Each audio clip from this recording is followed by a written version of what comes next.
this is an iHeart podcast. Guaranteed human. Work can be a little weird. Cringy training seminars, coworkers who won't stop talking about their plant, forgetting the mute button at an inopportune moment. We have to deal with a lot on any given workday. Sometimes it can feel hard to thrive and move forward in your career. Well, that's where LinkedIn comes in. LinkedIn helps you get ideas and insights from experts in your field, connect with people professionally, grow your network, and access tools designed to help you find the right fit for your next role. Whether you're just getting started, figuring out your next move, or looking to accelerate your career, LinkedIn is built to support you at every stage because LinkedIn is the network that works for you. Visit linkedin.com/knowstuff to learn more. If audiobooks are your thing and you've been meaning to listen to more of them, you should check out a podcast called Earsay, the Audible and iHeart Audio Club, hosted by Cal Penn. Each episode spotlights standout audiobooks on Audible across all kinds of genres: sci-fi, comedy, romance, thrillers, and more, with Cal talking to guests who help break down what makes each story worth listening to. It's a fun, easy way to discover your next great audiobook. Check out Earsay on the iHeartRadio app, Apple Podcasts, or wherever you get your podcasts. Hey everybody, Chuck here with this week's Saturday Select. That's when Josh and I curate specially selected episodes to rerun that may be a few years old. They may be, they may be 10 years old, maybe even older. You never know, because a lot of people don't know these episodes even exist. So that's why we do this. So anyway, this one's on birth order. It's called Is Birth Order Important? I believe this was originally a Chuck idea to begin with. This is from April 23, 2019, and I am just pretty obsessed with birth order. And so that's why I picked it to begin with, and that's why I'm picking it again right now. Welcome to Stuff You Should Know, a production of iHeartRadio.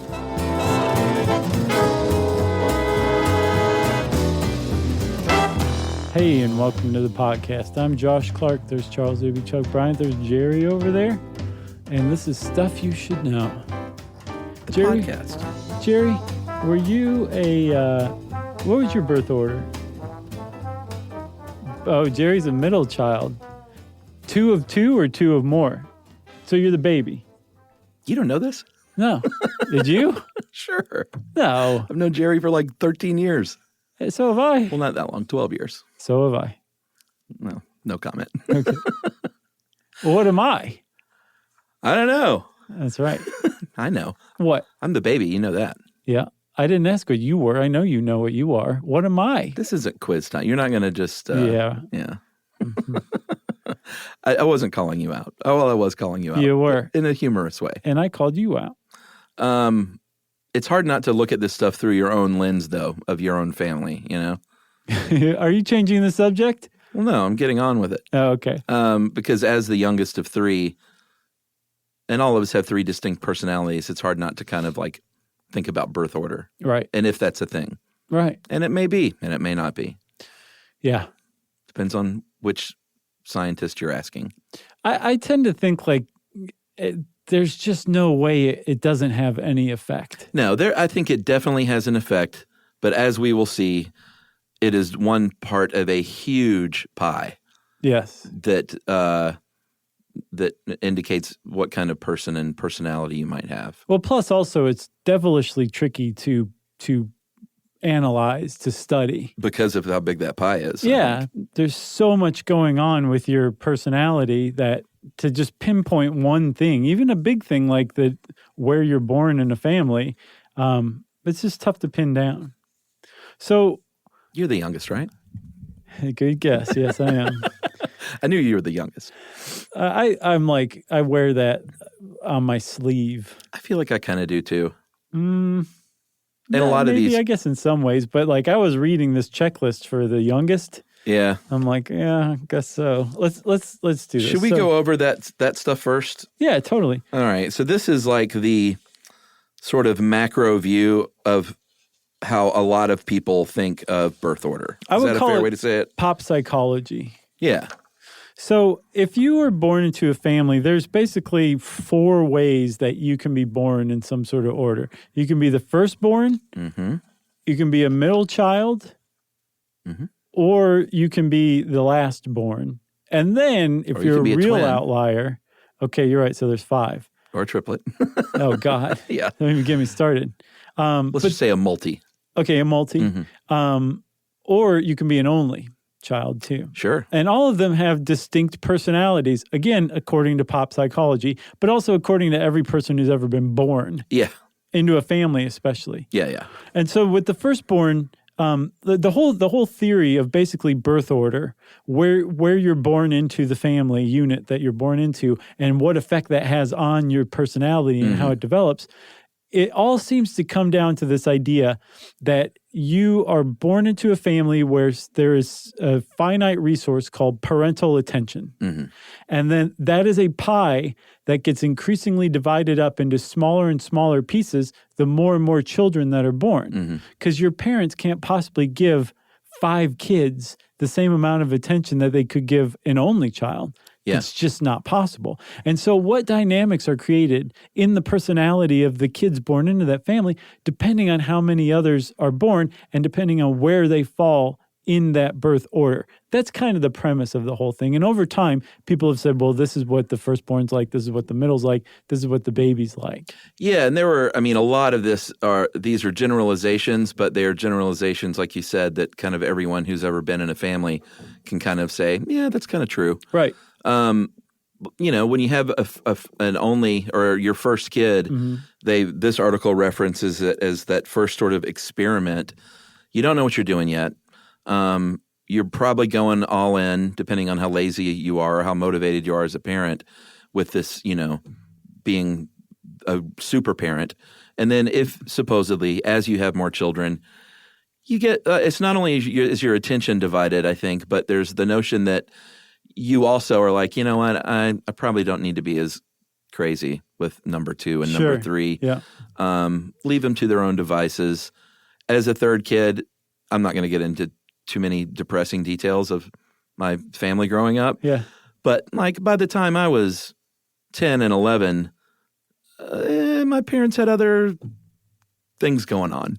Yeah. And I wasn't feral. Other kids on the side? Not exactly. I wasn't feral by any means, but I was. I did not have rules imposed on me like my brother and sister did. Right. I did not have. I was allowed to go to Panama City for spring break, and they weren't. I was allowed to kind of do my own thing, and I was trustworthy, so that probably had a lot to do with it. Yeah. If I would have been a real problem, they might have clamped down a little more, or maybe not. And they probably wouldn't have necessarily clamped down like, we need to give Chuck way more attention and guidance than we have been. They would have probably been like... Crime and punishment. They would have been like, we're sending Chuck to rehab or whatever. You know what I mean? Let rehab take care of it, or reform school or something like that. Right. Because once you get X number of kids in, you're just so tired. Yeah. You're so tired. And you're older too. Sure. Like... when you're chasing a little kid around in like your 40s or 50s, that's different than when you're chasing a little kid around in your mid-20s. Yeah, I can't imagine. A world of difference. Yeah. You know? So there's a lot of resources, not just, parents' attention, but also their time, intellectual attention that they'll give a kid, like in, say, like hanging out, teaching the kid to read, that kind of stuff, and just attention in general. And also financial resources. The family's resources in general are a pie that must be divided among all the financial, kids. Emotional, all that stuff, instructive. Right. Yeah. So generally speaking, firstborns, people say, tend to be very conscientious and structured and reliable and high achievers. Yeah, because their parents are focusing like a laser on them.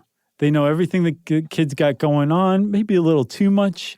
And the kid is responding to this by basically becoming a perfectionist and really wanting to be around their parents. Yeah. And their parents' friends, more mature. Very much mature, because most of the people are hanging out with are adults. Yep. Okay. So that's a firstborn typically, right? Everybody knows it. Don't try to deny it. Middles in general are people-pleasing, which is so my brother. That's weird to me, because when I think of middle children, I think of Jan Brady, and Jan Brady was not a people pleaser. She was just, a lump, like a lump with a cloud over her head. Oh, poor Jan. But that's true. Like, I would not characterize Jan Brady as a people pleaser, would you? No. Like she was going to burn something down eventually if the Brady Bunch had stayed on the air long enough. Was also a blended family. So what was? Oh yeah. Who was it was Bobby, and then was it Well, Peter? Peter was the her middle? lateral, I guess you'd call it. Was he a people pleaser? Or just a more Peter than pleaser? Jan. More than Jan. But blended families do confound things. We'll get into that Yeah, later. for sure. But people pleasing, somewhat rebellious, which is not my brother at all. Large social circle, not really my brother. And a peacemaker, totally my brother. He's the best. He's the best. And then the youngins, like us, most free-spirited, fun-loving, uncomplicated, manipulative. I've been called some of these things to varying degrees. Yeah. Self-centered, attention-seeking, and outgoing. Check and check. But Combine you and I, and we're sort of like the proto-youngest. Uncomplicated, though. I'm like, I don't get that. I'm exquisitely complicated. On the surface, you wouldn't think it, but I'm pretty complicated. Sure. As we all know in this room. But that's the only one that I'm like, that I question. Yeah. All the rest of them are like, yeah, that makes sense. It's like the Chinese zodiac. You look at that menu, and you're like, oh, I'm a total dog. Yes. And Mugu Gai Pan sounds great right now. Onlys, no siblings. You are what they call almost like a super firstborn. So Which sounds scary. all as hell. of the traits of a firstborn on steroids. Right. Very much a perfectionist, very much more mature for your age, conscientious, diligent, prone to be leader. Can leap over tall buildings. And then this is where it gets interesting, and this sort of starts to... Finally, everybody, this is where it starts to get interesting. Well, this is where it gets in a little bit like how complicated it can get, because there's so many factors at play, like what if you're in a blended family? Because that kind of throws it all out of whack. Yeah, dude, because Or it can. if you're born a firstborn and your parents get divorced and you go with your mom who gets remarried to a dude who has Mike Brady. Yes, To a smashing cool architect. for sure.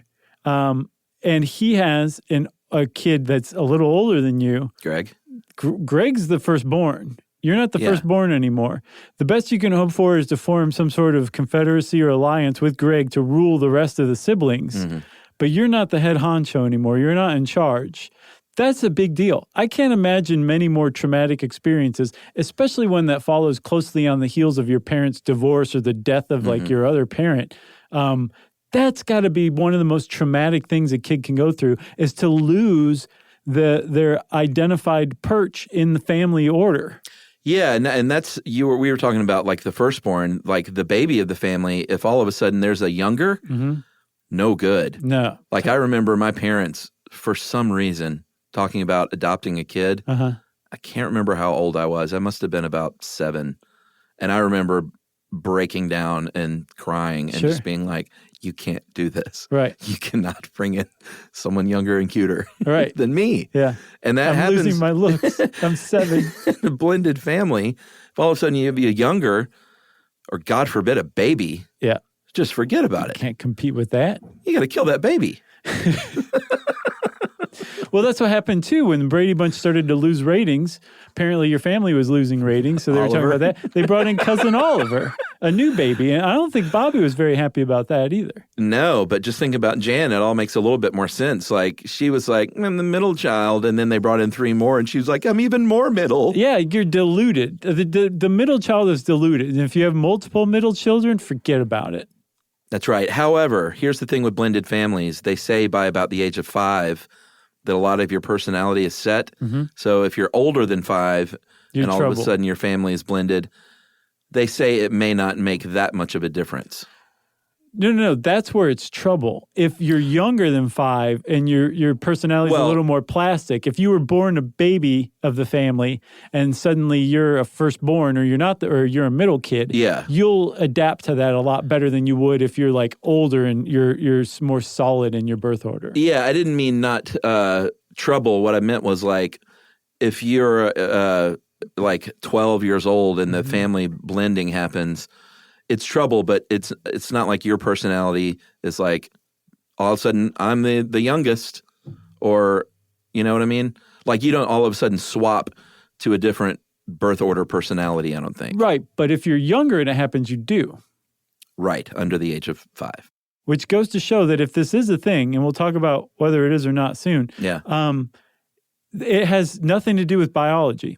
It has everything to do with nurture, not nature, because a kid can adapt depending on when this happens. They can adapt to a change in birth order if they're young enough. Yeah. That means it has nothing to do with biology. It's all the environment you're raised in, which is the most boneheadedly obvious thing on the planet. And then, before we take a break, there are also gap children. Supposedly, if there's at least a 5-year gap between births, then it just sort of resets. That was like me and my oldest sister. She was 13 years older than me. Right. She was just like this older, cool person, but not like an older sister, not at all overbearing, Like really like sweet the and looked cool out aunt? for me. I guess a little bit. Yeah. Or like a second mom kind of Sure. to an extent. Because that does happen too if there's a big gap or a big family. Yeah. Like I dated a girl in New Jersey there was like 6 or 7 of them. Mm-hmm. And by the time she came around, she was kind of fully being raised by her siblings. Right. You Right. know? And so what happens when there's enough of a gap? A new family birth order forms. So like if you have an oldest and then there's multiple years, like say 10 years between your oldest and your middle, and then 2 years between your middle and your baby, the middle and the baby are going to form a firstborn and a lastborn type relationship. Yeah, and the lastborn is always going to be the lastborn, Yes. regardless of gap. But then twins, like you were saying, is one last confounding thing. Yeah. Twins or triplets, multiples, as you call them. Yeah, is that what they call them? Yeah, I think so. They form their own family unit within the family too, with each other. And apparently, no matter where they're born, twins never act like middle kids. They always act like the firstborn or the baby, but to one another. Right, and I think they generally come together to kill the parents. Basically, Right. they hold hands as like an elevator of blood washes around them. And then finally, with adoption, they say that depending on when your child is adopted, the same kind of scenario happens as in with gapped and blended families. Right. Whereas if the kid's young enough, he or she will tailor their birth order to the family that they're Right. adopted into. But if they're older, it'll be trouble. All right, that's a good overview, I think. I think it was a great overview, Chuck. So I'm we're- glowing from it. We're going to, you do have that overview glow. We're going to take a break, and we're going to talk about science right after this.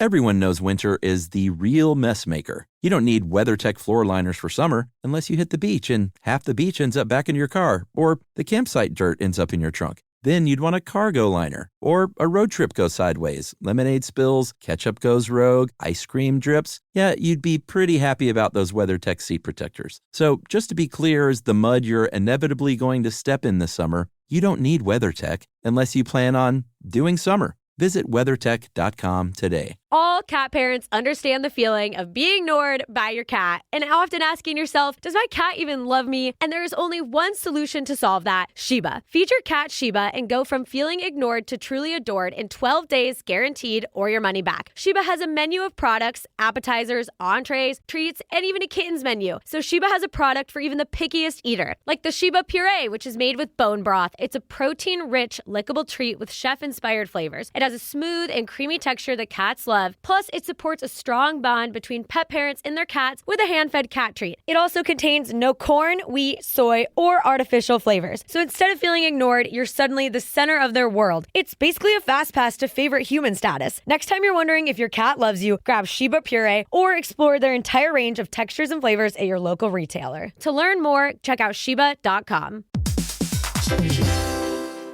We've all done it, tumble down an internet rabbit hole trying to self-diagnose. And sometimes doing our own research can leave us more anxious than informed. Your feed is packed with wellness trends telling you to cold plunge, protein max, detox, track your sleep. But what's actually real? What's exaggerated? What's just wrong? That's exactly what Health versus Hype from the American Medical Association and iHeartMedia's Ruby Studio is here to find out. Each episode, Emmy-nominated science communicator Trace Dominguez, who's racked up billions of views across PBS, Discovery Channel, and YouTube, talks to doctors, influencers, and real people trying these trends. Not to cancel them, not to hype them more, but to actually understand them. Because when it comes to your health, who you listen to matters. Start asking better questions and listen to Health versus Hype on the iHeartRadio app, Apple Podcasts, or wherever you get your podcasts.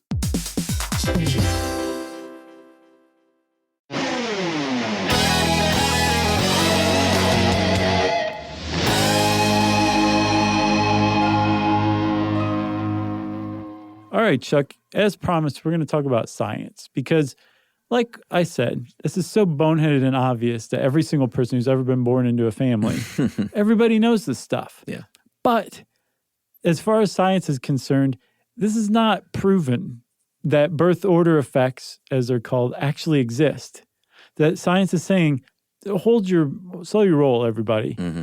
We can't actually prove that what everybody knows is actually true. Yeah. Some studies show that, yes, there is such a thing as birth order effects. Other studies show that there is no birth order effect whatsoever.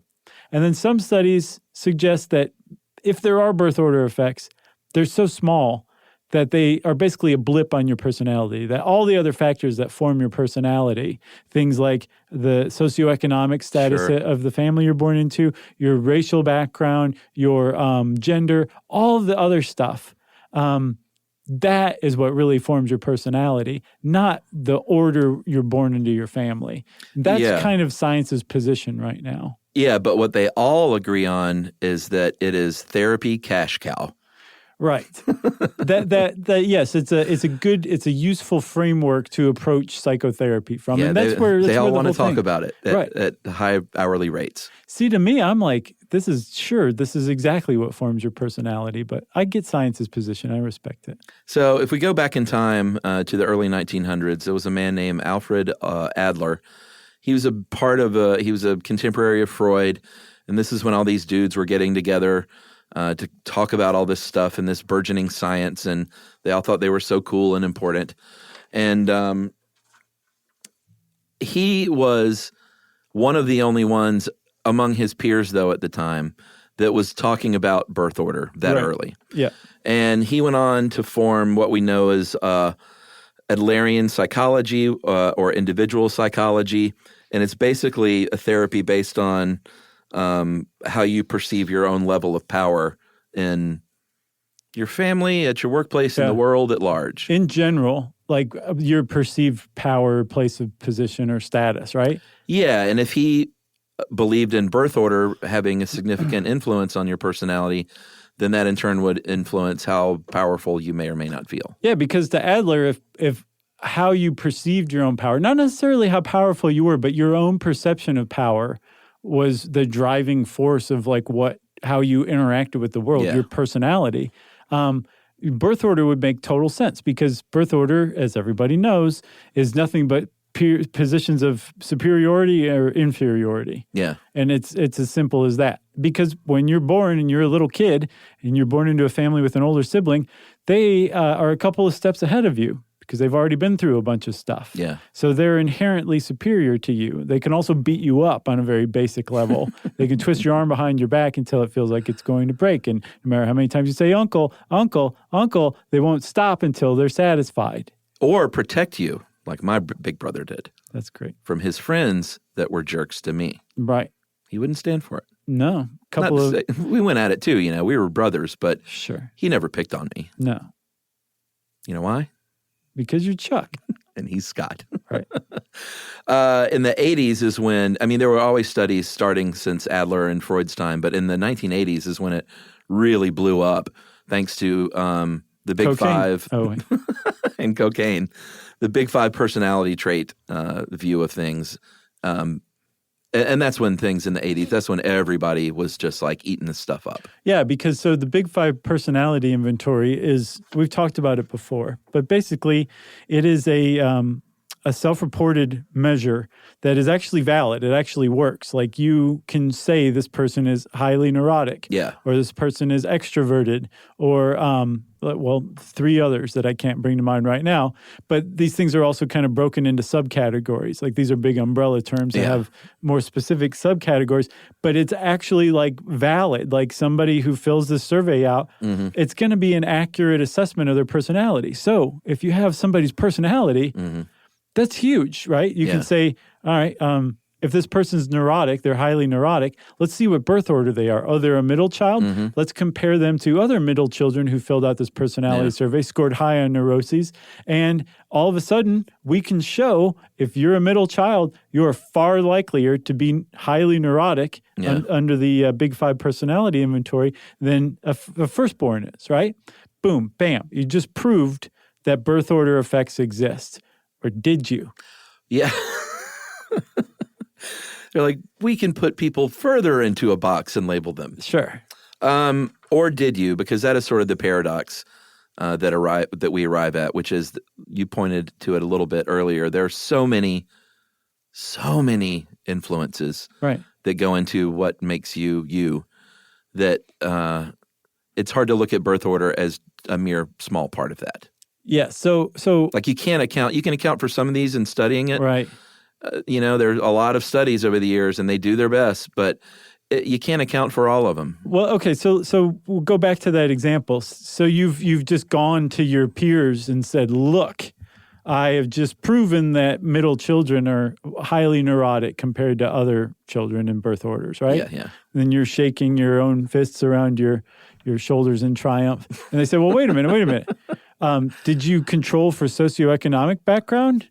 And you go, no, I didn't. Well, wait, did you control for race? No.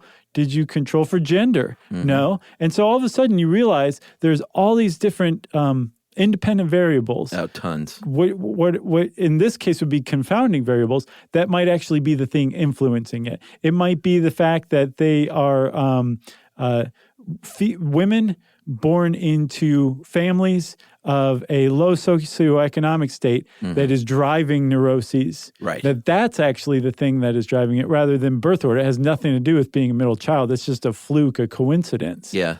And like you said, there's so many confounding variables and so many things that make our personalities who we are that some people who are like birth order effects do not exist basically say that any birth order study that shows that they do exist has some confounding variable that's the actual hidden thing that's driving it, that you can't possibly control for everything to make a perfectly designed experiment for birth order. Yeah, like when you start to think about, like if you were just to sit there and sort of jot down things as non-scientists, just regular schmoes like us, right, and just jot down a list of what other factors might be at play, we could probably come up with a list of 100 things between us. Let's start now. But that would, like, if I was studying this stuff and I started to make that list, I would just walk away and go into another line of study. Sure. I would be like, dude, were your parents married? Were they divorced? When did they get divorced? Did you like hot dogs? Did you live with mom or dad? How far apart did they live? Yeah. Were you suburban? Were you urban? Yeah. Did you live in an exurb? Did you grow up in the woods? Did you start work at 12? Were you like old timey? I started work at 12. I guess I did too. I had a paper route. Yeah, I was a busboy. Oh, nice. Oh, wait, was that where the guy put his foot into the... Yeah, Brunswick stew. What a criminal. I told you that's a Tidal Max now, that restaurant. Uh-huh. I drove by it not too long ago. Yeah. Like, yeah, JJ's Barbecue. Tidal Max. Now they're putting their foot on titles. Just stomping on them. Yeah. But they got your money, your real money. They're never going to sponsor us now. Another few things that can confound these studies are things, and Ed helped us put this research together, things like demographic shifts. So he gave a great example of like the baby boom. If there's a big population bulge that also coincides with a lot of other stuff, and the example he used was prevalence of cigarette smoking, there may be a false correlation there between being a firstborn and smoking, whereas if you were secondborn 12 years later, I guess that would fall outside that range, though, of gap child. Maybe. But that's even more confounding. The point's still valid. Sure. That, like, there's just way more firstborns who smoke than secondborns, but that's because smoking was more prevalent when there were a bunch of kids born who were all of the same cohort and all firstborns. Right. That's just one of the ways this thing can be confounded. Yeah, well, this one really speaks to me, which is labeled as growth. When a birth order effect does appear, it is strongest when the subject is with their siblings. Yeah, when you're a family reunion, everybody falls back into that. It is so funny how that happens. Yeah. I see myself do it. Like, good example. I turned 48 a couple of weeks ago. Mm-hmm. My family, my sister and her husband happened to be in town. Didn't come for that. But we were texting and I was like, hey, let's all, this is great. Let's all go out to dinner. Mm-hmm. She's like, oh, well, I just figured you wouldn't want to spend your birthday with your friend. You'd want to spend your birthday with your friends and not your family. And I saw Michelle when she got in town and she said the same thing in person. I was like, dude, I'm 48. Yeah. It's like, I'm not 22-year-old Chuck. I'm not some burnout. like I used to be. Yeah. And she just sort of laughed. But that's a perfect example of how, like, no matter what happens in my life, I will always be the baby. Yeah. And she will probably feel like she has to look out for me, which is a nice feeling. It is. I see Emily fall into patterns with her family. What is she? Well, she's an interesting case because she was an only and then has a half brother and a half sister. Okay. Her Blended dad, family. yeah, her dad went and had a son with another woman, and then her mom got married to her father-in-law, Steve, who already had a daughter. So it's a sort of a weird mix. Mm-hmm. But I just mean in general, not even with siblings, just in how their family dynamic is. She's a different person when we go over there. Yeah, I think and it happens to all is. of us. I think everybody is around their family. It's so strange. Yeah. So this is when it sort of started me down the path of like, what is personality? Is a personality trait? Is it repeated behaviors? Is it a set of behaviors? Like, is that personality? Are you asking me? Yeah. I mean, I don't even know. Like, what is personality? We should do a show on that. Oh, we totally should. But from what I understand, just kind of briefly put it, personality is the kind of predictable way that you'll react to the world, right? Is it easy for somebody to press your buttons? Are you laid back? Are you, like, could somebody... However, if somebody were presented with and this is going terribly. If somebody were presented with like an event in life, okay, you could say Josh would probably respond to it like that. Yeah, that's a personality, right? But is that something inherent, or is it birth order? No, or is it just a collection of learned behaviors? I think it's a collection of learned and reinforced behaviors too. If you're told you're the baby of the family all the time, you're going to act like the baby of the family. You're going to act self-centered. You're going to act manipulative. It's reinforced. If you're told you can do anything, you can go out and do anything. You can literally walk through walls because someone told you to. They reinforce that behavior. But I think that's what personality is. And this is just me talking. I also believe in birth order effects, by the way. But I think that is, it's learned and reinforced, which means it can be unlearned. You can learn to be different. Yeah. At that same birthday dinner, I picked up the check for everyone. Oh, nice. And there was a bit of not an argument. Bloody struggle? My mom and I were, kind of off to the side with the people who worked there doing the credit card battle.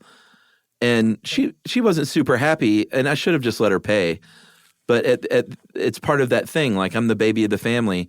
And I kind of just finally told her, like, listen, Mom, it's like, it's my turn to pay. Nice. I'm not the baby anymore. Like, quit writing me a check for $100 on my birthday. Do you cash those? Yeah, I mean, I generally just put it in my kid's bank account. Oh, that's a good thing to do. Yeah, we don't cash the ones. Because I also don't want to take away the joy that she gets from writing me that $100 check. Yeah, sure. That's not cool. No. It's like I don't need that from her, but like that's what brings her joy. Yeah. Giving you money. It's complicated. So let me teach you a little trick. Oh, okay. If you don't want to get into that tussle, if you just wanted to be done, sorry, it's too late. When you order, when you hand the menu back to the server, just be holding your credit card with your thumb and give them a look. It's universal. Dude, they all know, and they'll take it and be like, and you got to it first. Nobody else does that. They always wait and they pretend to go to the bathroom like after everybody's done. It's so obvious. You got to start before the food even comes, before the drinks even come. You know what I did? What? When we got to the restaurant, the very first thing I did was go up to the manager while everyone was being seated and said, listen, dude, my mom's going to try and pay or one of these other chumps in my family is going to try and pay. Right. It's like, I don't want any of them paying. Right. It's like 12 people. I picked the place. I picked a nicer place. Yeah. It's like, I don't want to do that. Yeah. And I was like, so just, here's my credit card. Please make sure that the server, there's no battle. They didn't follow your orders? No, because my mom, she tried to jump me later on the side and didn't realize I had already jumped her. So it should have been done. I know, but then when we went over there, he was like, listen, man, your mom is over here now. Like, she's the mom. We generally side with the parents on this stuff. What place was this? It was just a restaurant. I demand to know. I'm well, mad you think about my this. move should have just trumped all moves? Yes. Because it was, no, I agree. And that's Yeah. what I basically said. And I was like, listen, man, I was like, there are factors at play here that I Right. don't want to talk about. Yeah. It's like, just please. And my mom got a little mad. And then I blame this manager. I think you should expose them. Well, I'm glad it all worked out in the end. oh, man. Should we take a break? I thought we were right now. No. All right, we'll be back right after this.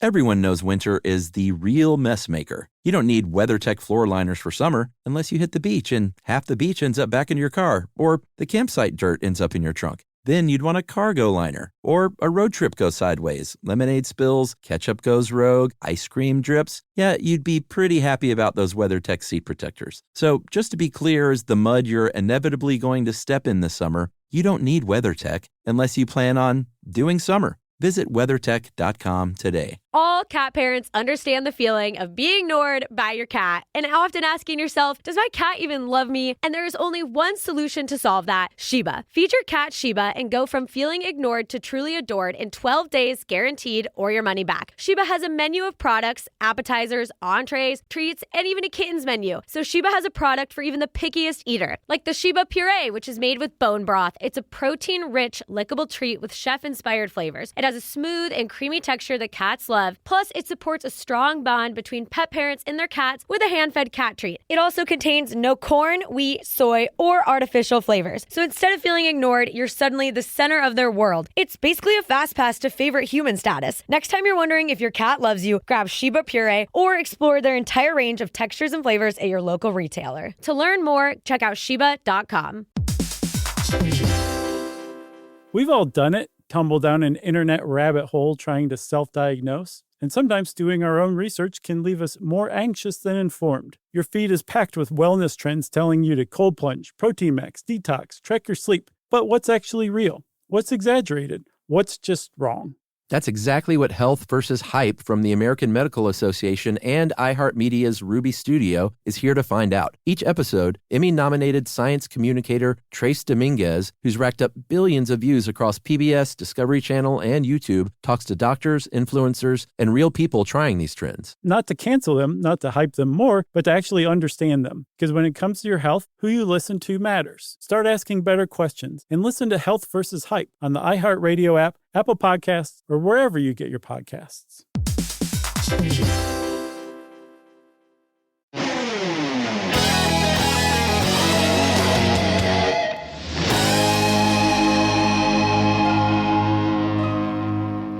All right, we're back, Chuck. Yes. And like we said, we showed science is kind of like, we're not quite sure about the birth order effect. That hasn't kept like a whole cottage field of psychology from continuing since the 80s, basically nonstop. Like if you go look up birth order effects, it's Books. very rare you're going to run into anything that says like, this is all BS. Most of it's like, yeah, this is true. Everybody knows it. There have been some like prominent people in favor of, or like that say, yes, there is such thing as birth effects. And there was one guy in particular who made a big splash in 1996 with a book called Born to Rebel. Yeah, Soloway? Yeah, Frank Soloway. Frank J. Soloway, if you want to be fancy about it. And he got a MacArthur Genius Grant in 1984 to kind of study this and write about it. And he did. He wrote a book called Born to Rebel. It was about birth order. And the whole premise of the book was he looked at scientific revolutions throughout the ages. It's pretty interesting. Identified which scientists were on which side of it, either in support of this revolutionary thinking or opposed to it, meaning that they were in favor of keeping the status quo, and then determined what birth order they had. And he found, after this study, which is really, it was a big study that he did. It was a lot of legwork and a lot of research.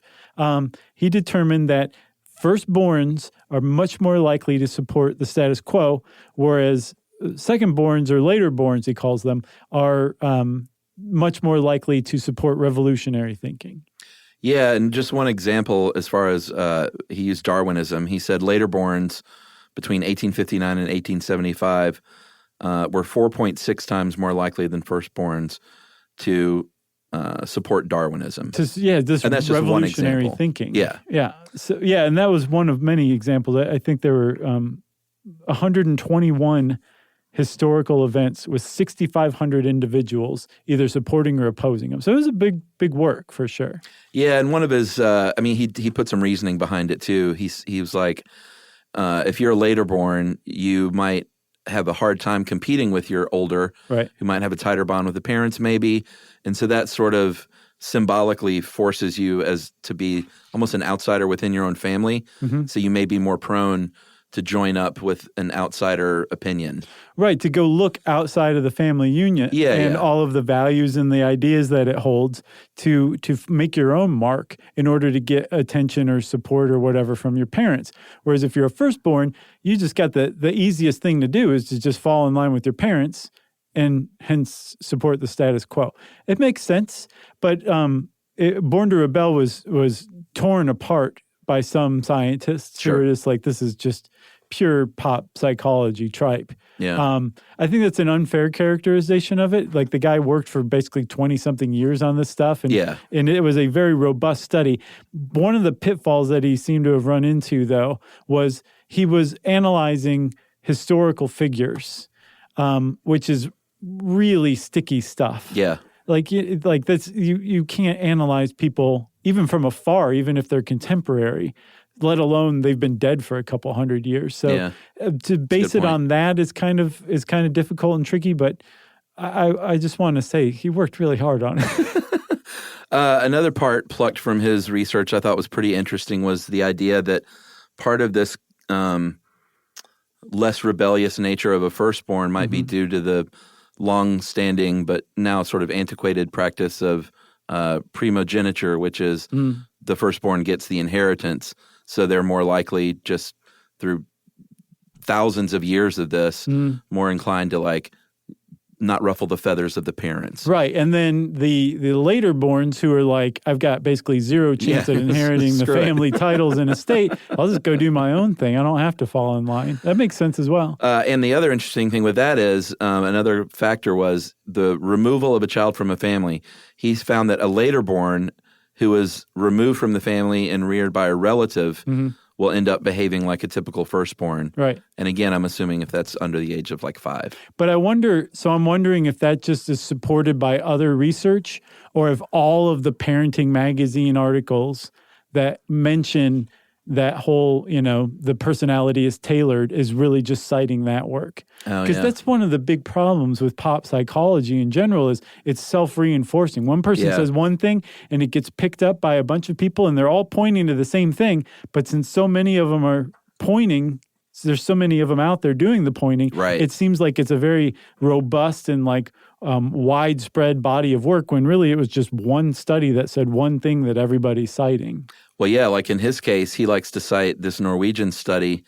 It found a difference of 2.3 IQ points between first and second born children. Sample size of 241,000 subjects. That's big.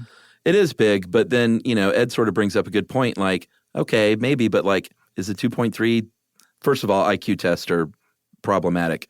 They're bunk. For like a lot of reasons. Because they're bunk. Possibly bunk. But even if they're not, is a 2.3 IQ point difference even meaningful? Yeah. Enough to be like, well, look, 2 points. No, it's not meaningful in that, like, that's not going to lead to any like closed doors or open doors or anything. It's just such a narrow difference. But if that's like an average and it is found across, firstborns and laterborns, in a very large population like that, it does make you wonder, like, what would that come from? It does raise more questions. Yeah. You know what I mean? So yeah, it's an insignificant difference as far as like actual intelligence goes, but it does suggest that there's something weird going on there that does have to do with birth order. Well, I guess that brings us to this really interesting thing that I had never heard of before. Oh yeah? Had you heard of this? Mm-hmm. Fraternal birth order effect, which is basically the idea, and a lot of studies have backed this up. Yeah. Meta-analysis of tons of studies have backed this up. The idea is that if you have multiple boys in your family, Mm-hmm. each successive boy that's born, and this is if it's just boys, Right. has a higher chance of being gay. Right.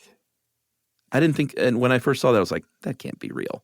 Right. And then I did a lot more poking around, and I was like, wow, It is real. the statistics sort of bear it out. Yeah, if there's a big disagreement about whether actual just regular birth order effects exist, this one is much more supported by the data. Yeah. The fraternal birth order effect, and so much so that there was a sexologist. Which, if that were my field of study, I'd be like, call me sexologist Josh, please. I can't find his name. It was Ray something. He said, and I'm not sure what he was basing this on, but he said that there is a increase of 33% in likelihood that you will be gay with each additional older brother you have. Now, so that means if you're born into a family and you're the youngest of four brothers, I did this math. what does that mean? Because I know these people. Like I have friends and family. There's a 0% chance, I guess, that you are going to be hetero. That you're 100% chance going to be gay, right? Well, how many? It could be 160% chance. Right. It just keeps going, right? Yeah, I mean, that can't be right. Eventually, you become so gay, you pop out the other side and you're straight because you have like 10 brothers.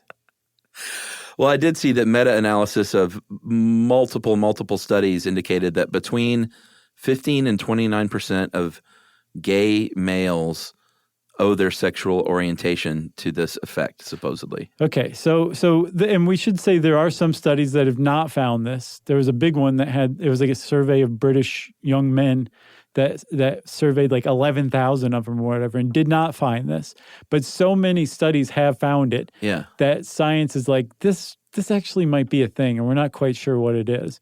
And at first, they explained it that the more boys there are, the less social pressure there are for you to be like hetero and responsible for carrying on the family line. Right. Like after 2-3 brothers who are going to, carry on the family line, go crazy, go do what you want. Mm-hmm. And that was the idea behind why it became likelier that you would be gay if you had more older brothers.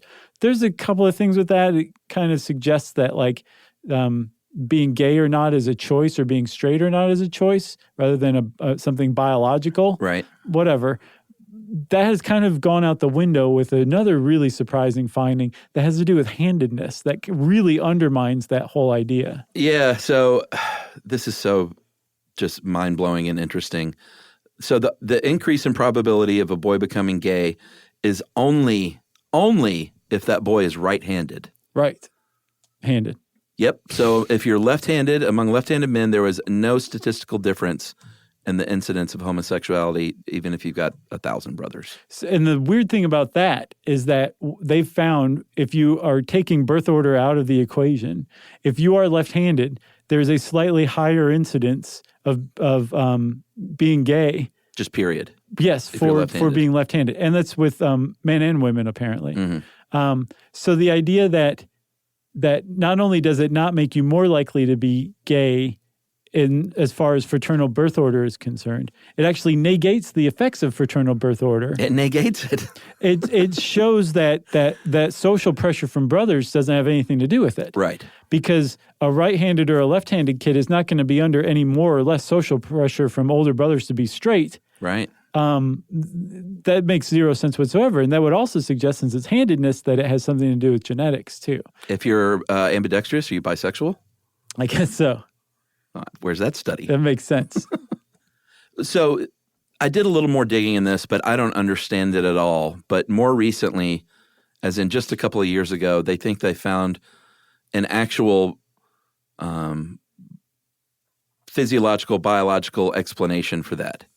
Did you understand that? I don't know if they found it or if somebody made it up and everybody's like, all right, that'll do for now. I read a bunch of papers that said that, they think this may be it. Okay.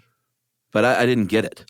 So what they think is that when a mom carries a boy, Mm-hmm. her body has a reaction to the male proteins, the stuff that makes him a male. Mm-hmm. Creates an allergic reaction of sorts in the mom, and the mom produces antibodies. The first time the mom's body's totally caught off guard, has basically no effects whatsoever on the boy's development as a boy. As more and more boys are born and gestate in that same poor mom, Mm-hmm.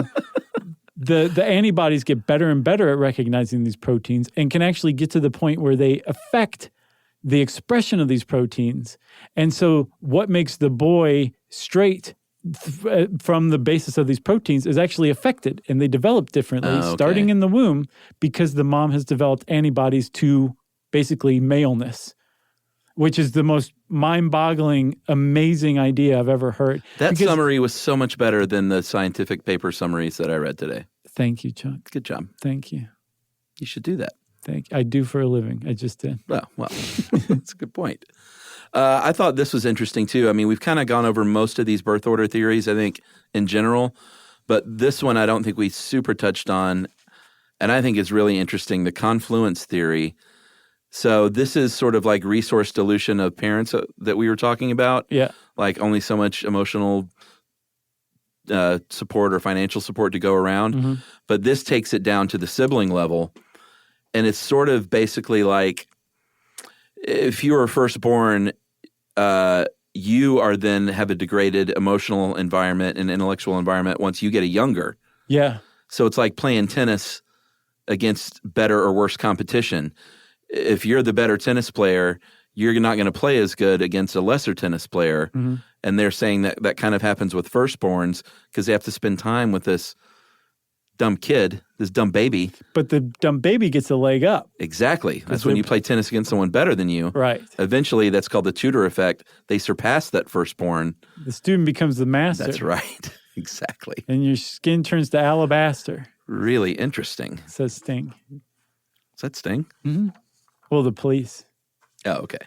Oh, sure. I thought you were like Dream of the Blue Turtle Sting. No, I'm more of a nothing like the sun. Yes. Synchronicity. No, that's good too. I'm still mad at them for that reunion tour. Oh, yeah, they really phoned it in, you said, right? Just phoned it in. Hey, I saw so I just thought of the police and then Stuart Copeland, which made me think of Les Claypool. Remember he was in that band with Les Claypool and Trey Anastasio? Yeah, it's called Kill Me. No, that's three talented individuals. But then that made me think of Les Claypool, who was in a documentary I just saw on The Residents. Have you seen it? No, The Residents were the mystery band, right? With yes. that wore the big ping pong heads? Eyeballs. Eyeballs, right. Still are a mystery band, still going. Really? Yeah, they're good. But it's good. It's like it's an intellectual kind of like examination of their history and everything. But it's really interesting. But Les Claypool's in it. Do you think when Les Claypool, fish guy, what's his name? Trey Anastasio. And Stuart Copeland. You think when they got together to form that band, all they did was just sort of work out whose solo is next? Probably. It's like, I want to do the bass solo first, and then we can go right into the guitar solo, right. And then the drum solo, and then the song's over. Hopefully the birth order of the three worked out so that they were like, yes, this all makes sense to me. Oh, man, there's nothing better than old videos of Stuart Copeland pitching fits. Oh, did he? I always heard it was Sting that was the jerk to Stuart Copeland. Was Stuart Copeland the jerk? Well, Stuart Copeland was a hothead, and Sting was could poke his buttons. Oh. Yeah, it's pretty fun. There's Poor Stuart Copeland. No, don't feel bad for Stuart Copeland. Man, I think he might be the best drummer ever lived. Everybody says Neil Peart. I don't know, man. Stuart Copeland was pretty good. Oh, yeah. And like crazy, doing his own thing. And he's from Macon. What? Yeah. Macon, Georgia? Macon, Georgia. Wow. I didn't know that. This concludes this episode of Stuff You Should Know. If you want to know more about Birth Order, go talk to your family. We don't care. Since I said that's time for listener mail. Did you watch the Motley Crue movie yet on Netflix? No, I didn't know it was out. Yeah, it's out. Okay.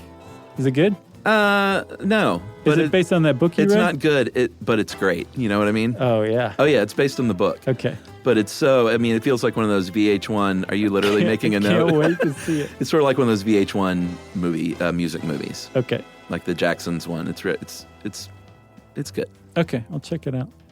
All right. Who plays Vince Neil? They're all, the only one of the, not the only thing, there's a lot of distracting parts, but the guy who plays Vince Neil and his hair looks a lot like Garth. Looks a lot like Dana Carvey is Garth. No. So it's kind of hard to fully go there.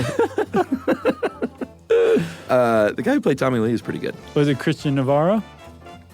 No, did he want to? He can't play Tommy Lee. He could. Tommy Lee's like 6'5". That kid can play anybody. Well, no, I agree. All right. It's time for listener mail, I said, Chuck. Navarro's more a Mick Mars guy. Okay. All right, here we go. Is that Dokken? No, Mick Mars was Motley Crue.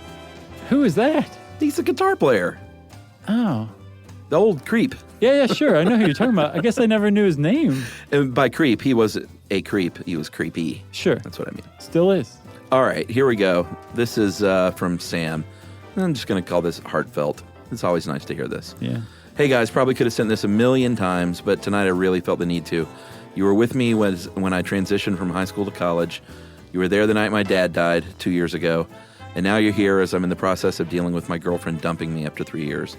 You're always there, guys. I'm sure you hear this all the time, but I want to tell you that on tough days, you really help keep me sane, plain and simple. You help keep me sane. Plain and simple. Plain and simple. No, not that we keep him plain and simple. I read that wrong. That's like eat, shoots, and leaves. That's right. I have depression and anxiety, and the podcast is a huge help on nights like this when nothing seems to help or is comforting. I can tell if things get really bad if even the podcast doesn't help. You guys have also been like role models for me. Oof. So this is all just to say thank you so much, guys. Who knows how much darker some spots of my life have been without you. Could say much more, but I think I got the message across. That is from Sam, and he says, P.S. I am a he, him, and I spanked this email on the bottom. Oh, good. That's how it got here. That's Sam, right. Nice work. If you want to get in touch with us like Sam did, thank you very much, Sam, by the way. That was very sweet of you to tell us all that. Hope you're pulling through. Yeah, hang in there, man. You can get in touch with us by going to stuffyoushouldknow.com and clicking on our social links. And you can also send us an email like Sam did. Don't forget to spank it on the bottom to stuffpodcast@iheartradio.com. Stuff You Should Know is a production of iHeartRadio. For more podcasts from iHeartRadio, visit the iHeartRadio app, Apple Podcasts, or wherever you listen to your favorite shows.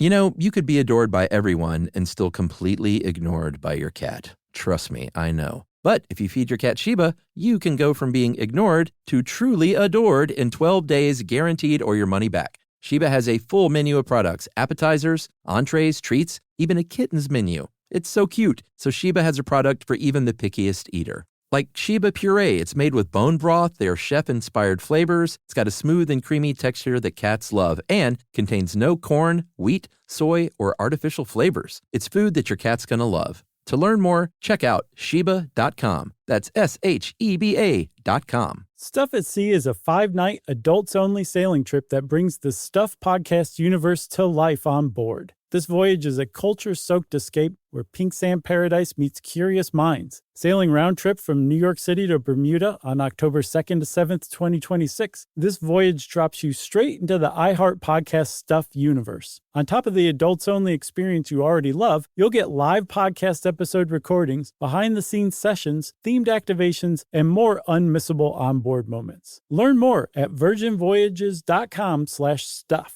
If audiobooks are your thing and you've been meaning to listen to more of them, you should check out a podcast called Earsay, the Audible and iHeart Audio Club, hosted by Cal Penn. Each episode spotlights standout audiobooks on Audible across all kinds of genres: sci-fi, comedy, romance, thrillers, and more, with Cal talking to guests who help break down what makes each story worth listening to. It's a fun, easy way to discover your next great audiobook. Check out Earsay on the iHeartRadio app, Apple Podcasts, or wherever you get your podcasts. This is an iHeart podcast.